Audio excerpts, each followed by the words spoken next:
Pak, izin kebetulan.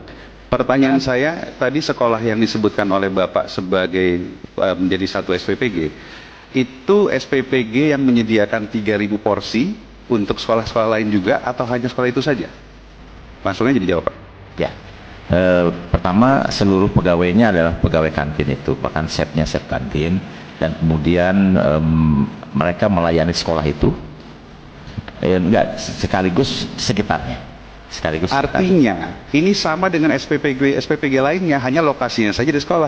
Ini kan berbeda dengan yang saya sampaikan tadi, Pak. Satu dapur untuk satu sekolah, hanya menyediakan makanan bagi sejumlah murid yang ada di sekolah itu, Pak. Jadi jangan diputer-puter, Pak. Kita ini nggak bodoh, Pak. Mohon maaf. Terima kasih.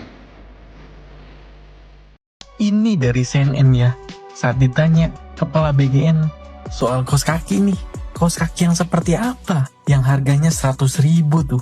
Kalian nemu nggak jawabannya? Coba tonton videonya sampai habis ya. Nemu nggak jawabannya kira-kira?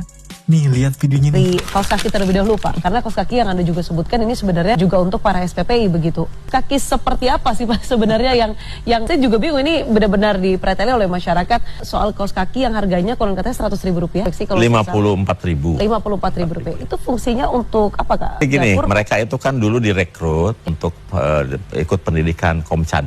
Oke. Jadi mereka diberi seragam Komcad, sepatu yang mirip Komcad lah. Masuk kaos kakinya.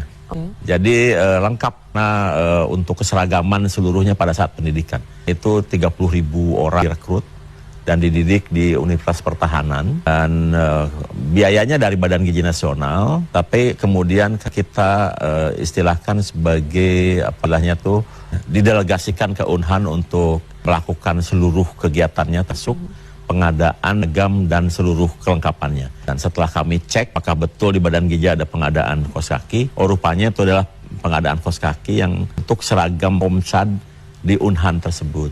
Jadi tipenya swakelola tipe A.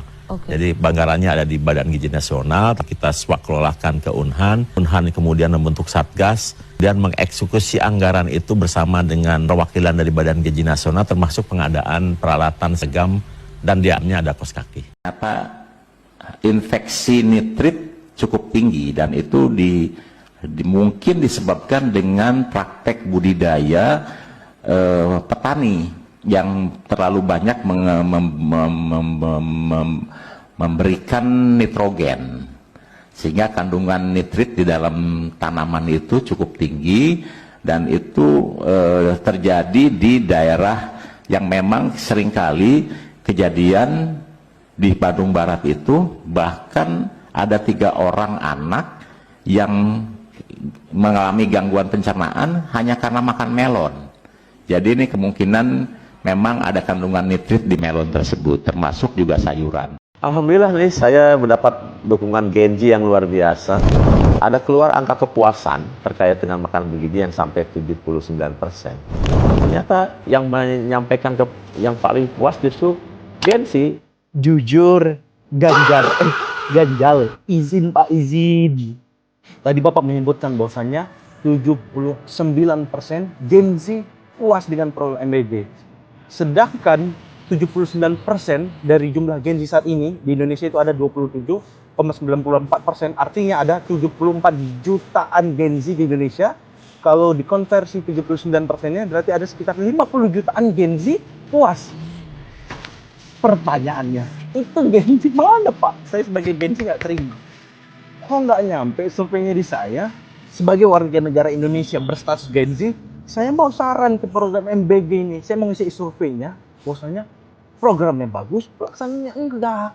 Ya, katanya efisiensi, tapi pemborosan. Beli kaos kaki lah, beli semir lah, beli kereta listrik lah, 50 jutaan. Nggak penting untuk penunjangnya, ya kan? Nggak bisa meratakan, nggak sebuah skala prioritasnya.